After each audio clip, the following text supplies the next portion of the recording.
to my ranking of the X-Men films. Yes, I am here today to bring you my personal worst to best list of all 8 X-Men films. So, all the way from X-Men 1, X2, X-Men 3 The Last Stand, X-Men Origins Wolverine, X-Men First Class, The Wolverine, X-Men Days of Future Past, and X-Men Apocalypse. So, just a brief reminder, I have reviewed all of these films, so if you wish to see my additional thoughts on each of them, then go and watch the reviews first. But here's my general ranking. This is just a subjective list, as always, so please do not kill me or anything. Respect my opinion, I'll respect yours. Any truly nasty comments will be removed. So, if you disagree, you can comment, but just don't be arsey about it. That's all I ask. Okay, so this was quite a difficult list actually, because there's quite a lot of films. Okay, but however, the bottom part was the easiest one to place. Number 8 is, yeah, save any suspense.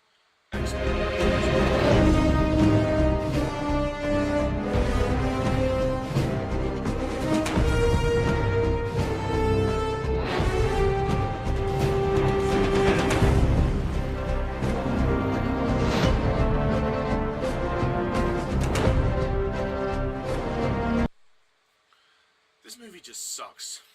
On every level. It just sucks. There's no other way to say it. X-Men Origins Wolverine is a mess. It actually sucks arse. And, you know, what's there to say? It's a mess of a movie. So much for being called X-Men Origins Wolverine when you only give us the basic origins facts, like where he came from, you know, how he got the adamantium claws, which we'd already seen in X-Men 2. So it was retreading certain territory, and then, you know, this movie's just fucking boring. Like, nothing happens in this film a lot. Hugh Jackman does a great job as always, but the visual effects and production values are so bad. The direction is awful by Gavin Hood.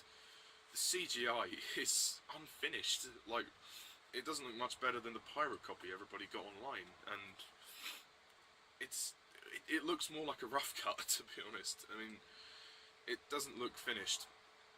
I don't particularly like Danny Huston as William Stryker either. I think he's a bit bland.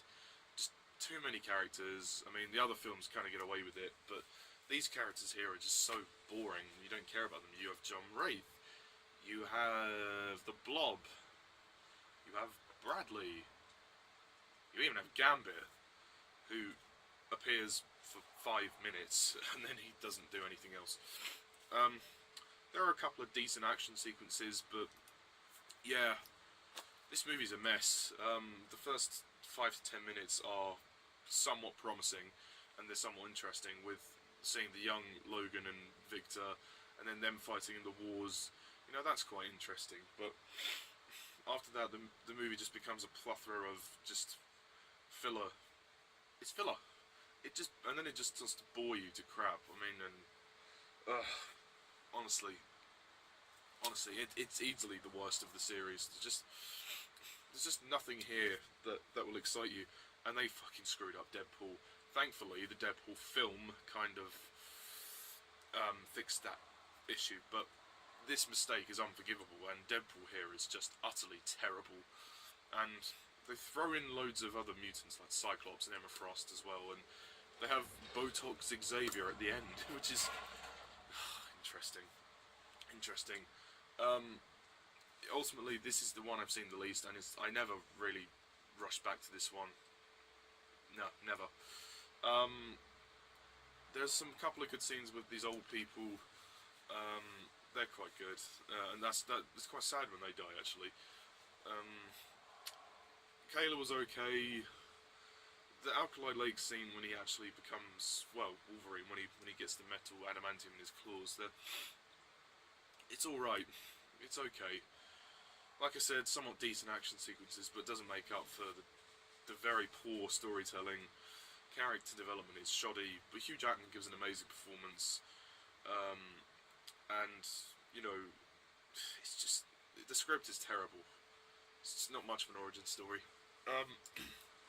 But yeah, so it takes the pick for me as the worst. Okay, number 7 is X-Men 3.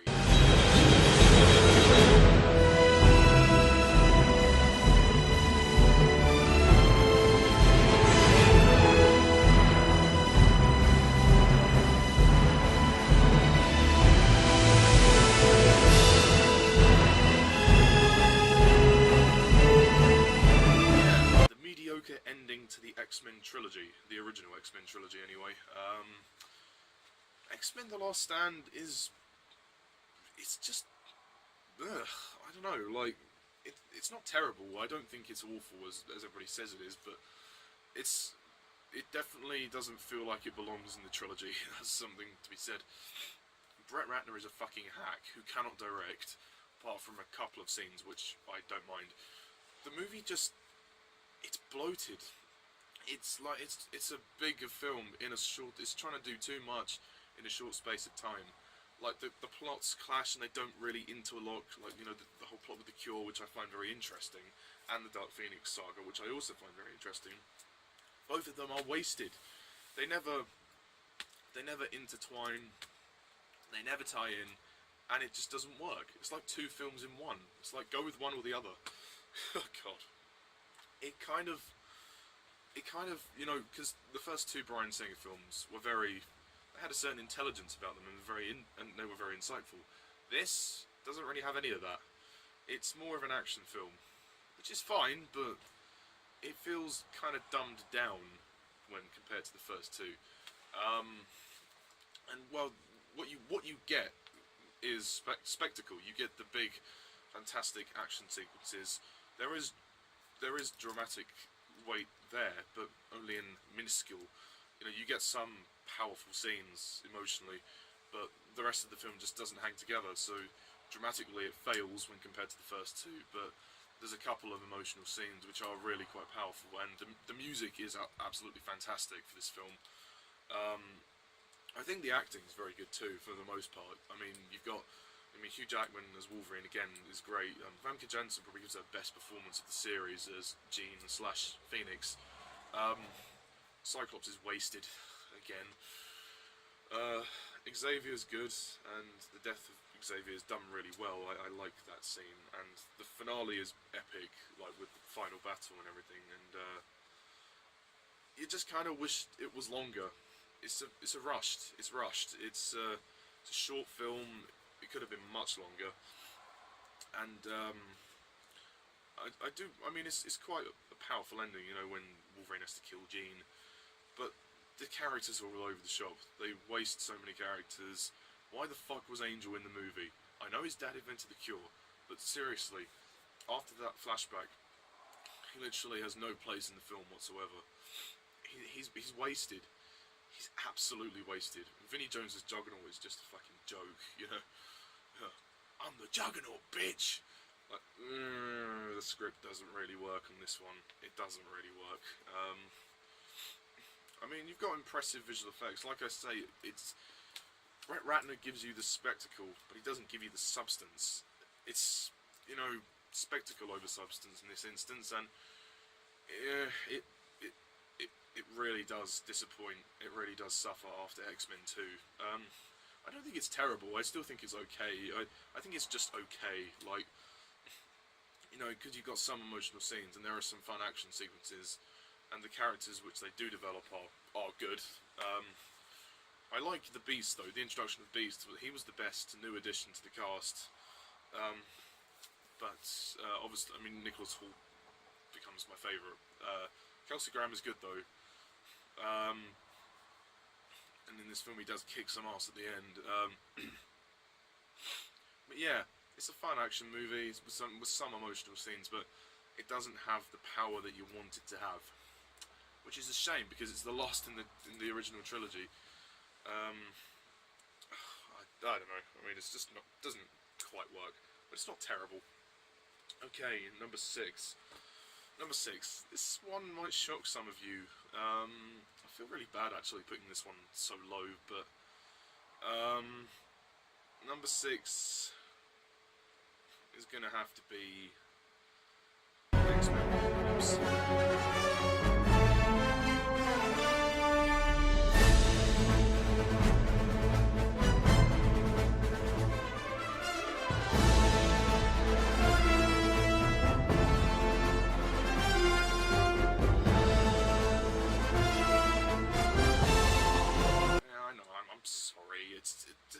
I do.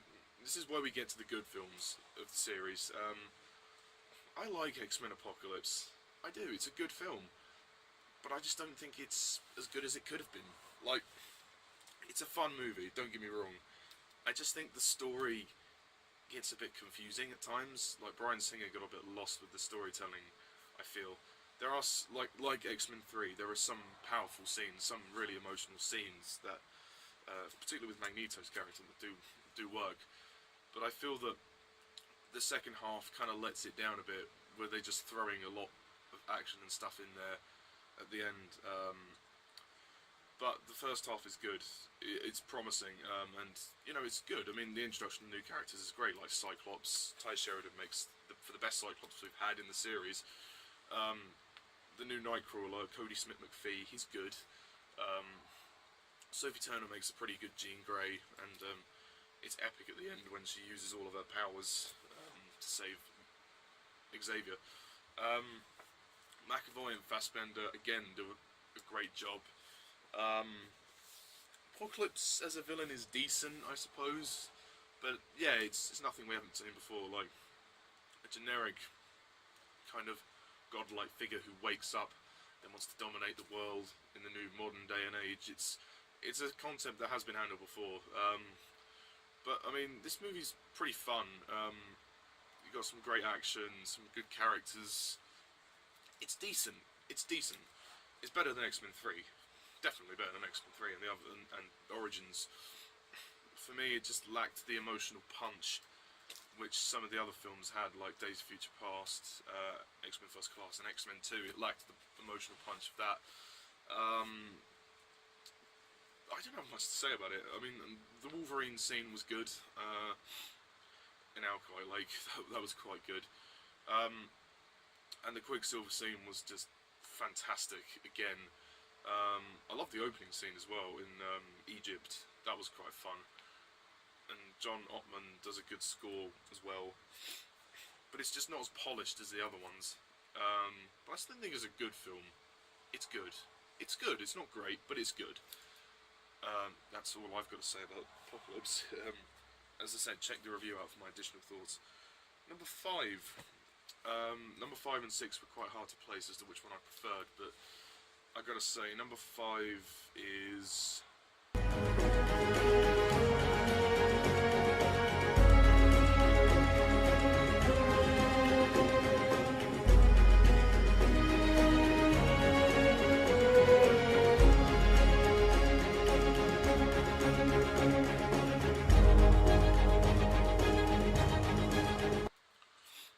Now, I was tempted to put this one slightly below. I was tempted to swap this around with Apocalypse simply because of the characters. But then I thought to myself when I rewatched the Wolverine recently how much I enjoyed the Japanese storyline. I really like the Wolverine. I think it's underrated, and I thought it was very well done. The story is very intriguing. How it kind of plays with the idea of, you know, it makes the character of Logan more vulnerable this time. You know, what would have happened if he actually lost his immortality?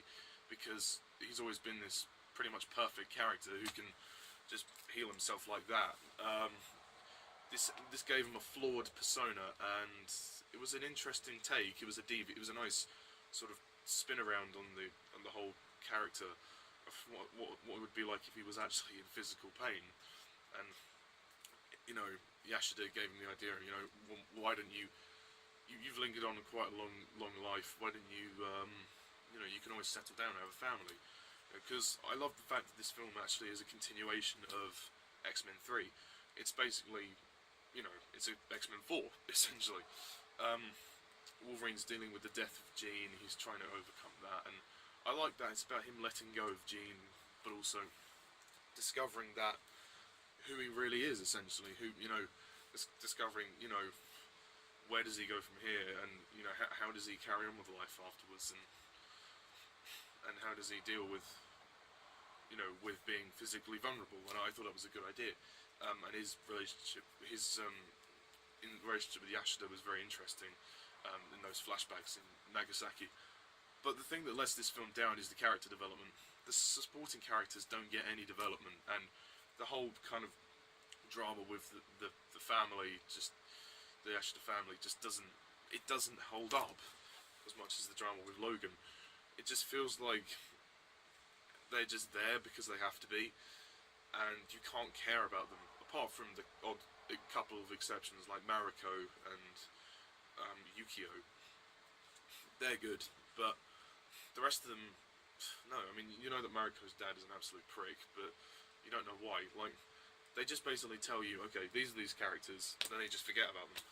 And that Archer character, who the fuck was he? I'm still confused. Like, I know him and Mariko were like going out or something, or I don't know. And then one minute he's bad, then he's good, then he just dies, and it's like, who the fuck cares?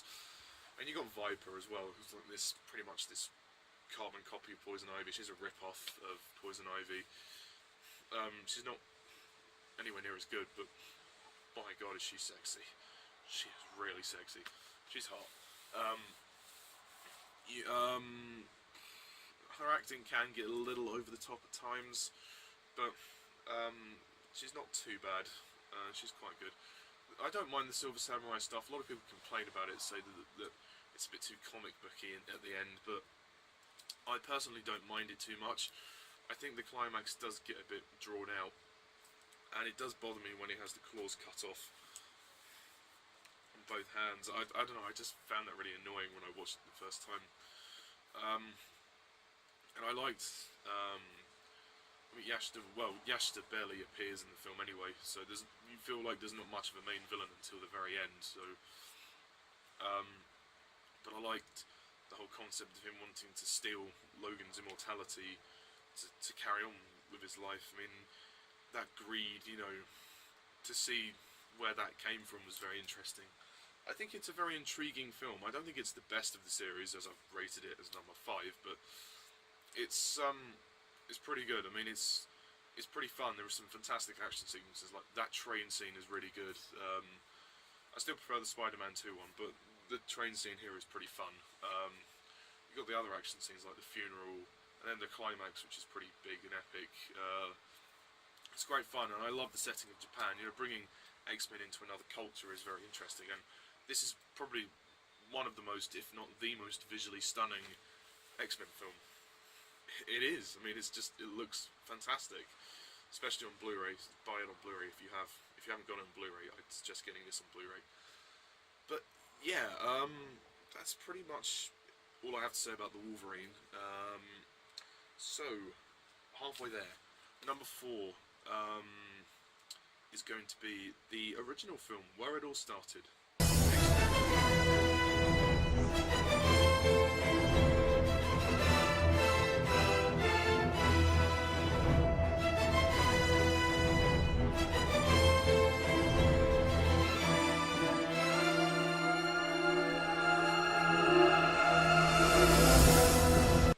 Bryan Singer's first movie, and the first movie of the series. This was a difficult one again, I was tempted to put the Wolverine above this, but then I thought, hang on, this movie does the characters a lot better. X-Men 1, I think, it's a good film. It's not a great film, but it's good. It's damn solid, and it did a good job of setting up the series, although X-Men First Class came in later to do a pre-setup. But in terms of the original trilogy, this is a pretty good setup. It mainly focuses on Wolverine and Rogue, but I don't mind that. I mean, they do introduce the other characters and introducing the school and everything, and the whole concept of X-Men. It's done rather well. The movie's a bit short. It can drag on a couple of scenes.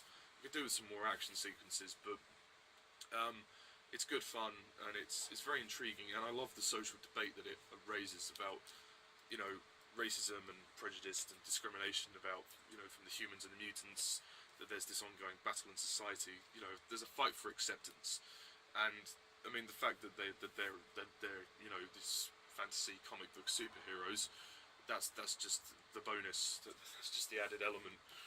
There's a sense of realism, and that's what I like about what Bryan Singer did with X-Men. He gave it a sense of realism, and that's very much continued in his later films. Not so sure about Apocalypse, but yeah, the drama's real, it's grounded, and you you really feel like the isolation of certain characters, particularly Rogue in this film. This is her film. Like, this is her film. Like, the way they introduce her is interesting. How she's, I mean, people complain that she's not how she is in the comics, but I quite like this. It gives it a reality. You know, how she's very much an outcast. If she touches someone, she could almost kill them. You know, it's a very dangerous power to have, and she's almost, you can see how much she hates herself. She's almost like, so insecure about it, and she finds comfort in Wolverine. I mean, she becomes a bit infatuated with him, but he obviously doesn't like her in that way, but he cares for her like a father, which I thought was a lovely relationship. Yeah, I mean, you have other characters like Xavier and Magneto, Ian McKellen and Patrick Stewart, who do a great job throughout the trilogy and in Days of Future Past. You have Scott and Jean. They're good. They're good. Scott doesn't get to do much. This is his biggest appearance of the trilogy. But yeah, and you have Halle Berry and Storm, who again doesn't get to do much. And you have the villains. I mean, they didn't want to introduce too many characters. You know, you have Toad and Sabretooth. Toad's pretty funny. I like Toad. Sabretooth's just this big idiot though who grunts around like. So that's the one thing X-Men Origins Wolverine has over this, is that they did Sabretooth much better. I don't think this is fantastic. I also quite like Mystique as well, partly because she's hot, and also there's a great fight scene with her and Wolverine. There's a great shot when she turns around, changes in midair, and then kicks Wolverine. That's really good. Yeah, it's a good film. I think Bryan Singer did a decent job with it. It's not the best of the series, but it's definitely worthy of appraisal. It being on the halfway point of my list, anyway. So yes, number three. This was these top three were pretty difficult actually, and a lot of people might consider this one to be the best of the series, but I put it at number 3. It's X-Men First Class.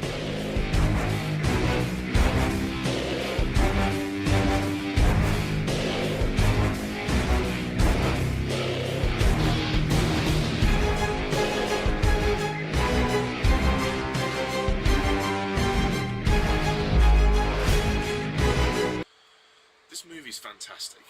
It's a brilliant film. It saved the franchise after the disappointment of X-Men 3 and X-Men Origins Wolverine. It's almost perfect. I mean, I love the fact that we actually get an introduction to Charles and Eric's relationship, and it's nicely. Sorry, my stomach growling. Sorry. It's nice how they developed that relationship, and you finally see why Magneto has the hatred he has for mankind, and Sebastian Shaw is a pretty good villain as well.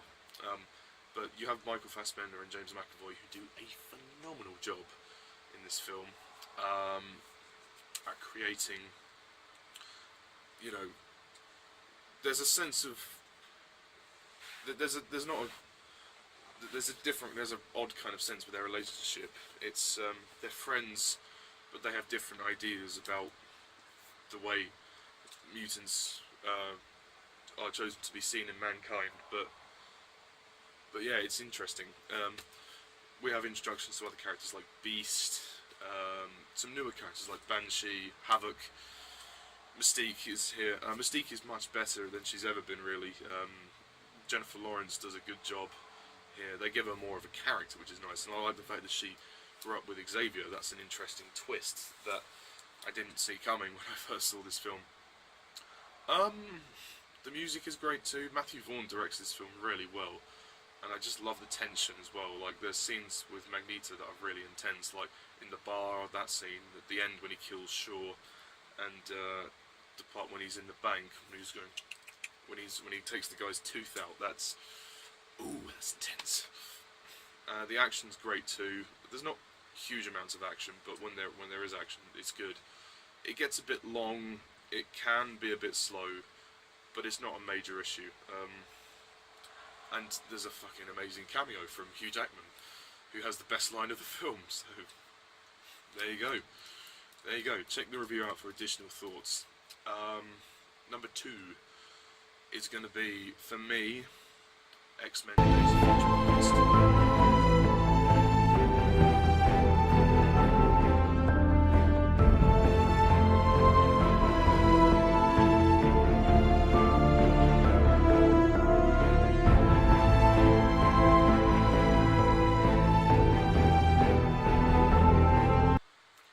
Days of Future Past is fucking awesome.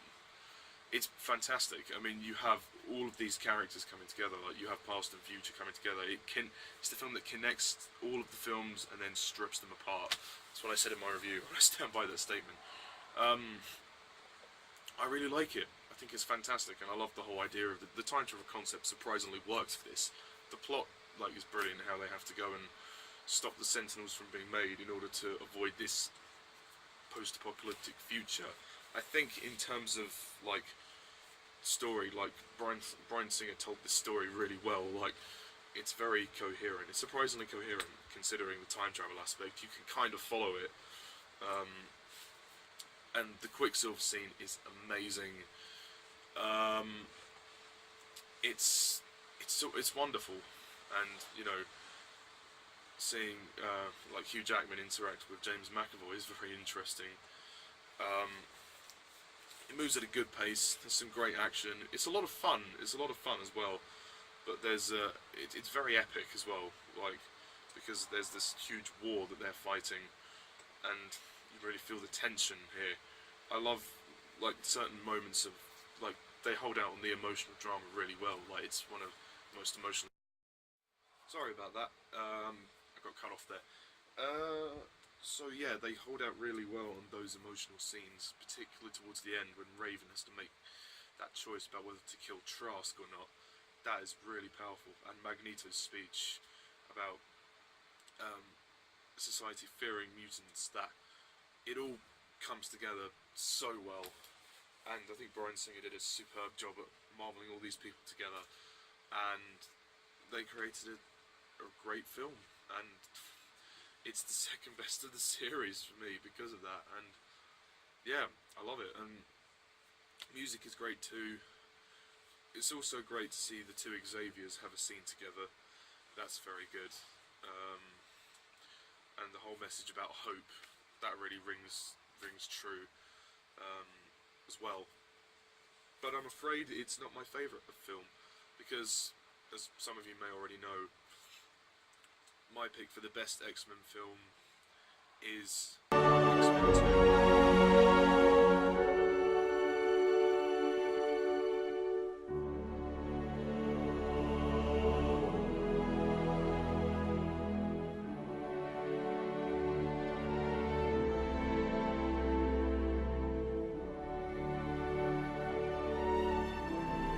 X2, yeah, X2 is absolutely fantastic. It has probably always been my favourite of the series. Very attached to X2. I love X-Men 2 because so much happens in it, and I love the story, the introduction of William Stryker, who would return in later installments, and his plan to get Xavier, trap Xavier in an illusion with his son, with his son Jason Stryker, in order to wipe out the mutants. I think it's incredible, and it's very dramatic as well, and it's longer than the first movie, so it, you know, you really needed that. The cast are again fantastic. Bryan Singer's done an excellent job directing this film. It's just so intense, like, so much happens. Like, they get out of the mansion quite early on, and the action sequences are fantastic as well. That mansion attack is great, and Wolverine fighting Lady Deathstrike is great too. And Brian Cox, I think, is really underrated in this film. He's fantastic as Stryker. He's the best Stryker we've had, I think, in the series. And you really, you know, you see from Wolverine, there's that sense of amnesia, you know, that he kind of knows this guy, but he can't explain who he is. and that's really interesting. Um, so that plot is nice. Bobby's parents, seeing Iceman and Rogue's relationship develop is nice, although it's kind of ruined in X-Men 3 when Bobby goes around being a dick and goes with Kitty instead. But in this film it's really nice, and you really kind of see him try to understand and try and be with her. I mean, it's difficult because of her inabilities, but it's quite a nice relationship, and there's kind of a romance blossoming between Wolverine and Jean as well. That's going on.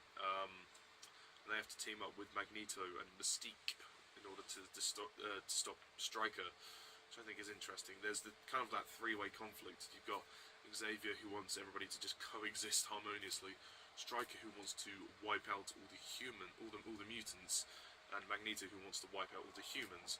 So there's kind of three different strands intertwining here. And it's I think X-Men 2 makes for a very entertaining film. It's much more than just like a superhero flick, and it has a lot of dramatic weight to it. The introduction to Nightcrawler is fantastic, particularly with that scene in the Oval Office. The supposed death of Jean Grey is very well done. It's very dramatic. It's very sad. The music is brilliant by John Ottman, and seeing everybody's reactions afterwards is good. What I like about Bryan Singer, he holds out on the emotion. Which is good. It is quite a long film, but I think it needed to be long. The ending is good as well when they set up for X-Men 3 with the Phoenix in the river. That's really good. I think it's fantastic. Production values are great. There's some nice comedy as well here and there, small bits. I like Alan Cummings' portrayal of Nightcrawler very much, and it's great. I mean, you really feel like the team is sort of come together, and they have to focus on the younger kids like Pyro as well. He's great, and we see him go bad in X-Men 3 as well. He's a bit of a rebel, which is interesting. And the music as well by John Ottman, that classic theme, This Is Where It Was Born, the dun dun dun dun dun dun dun dun dun dun.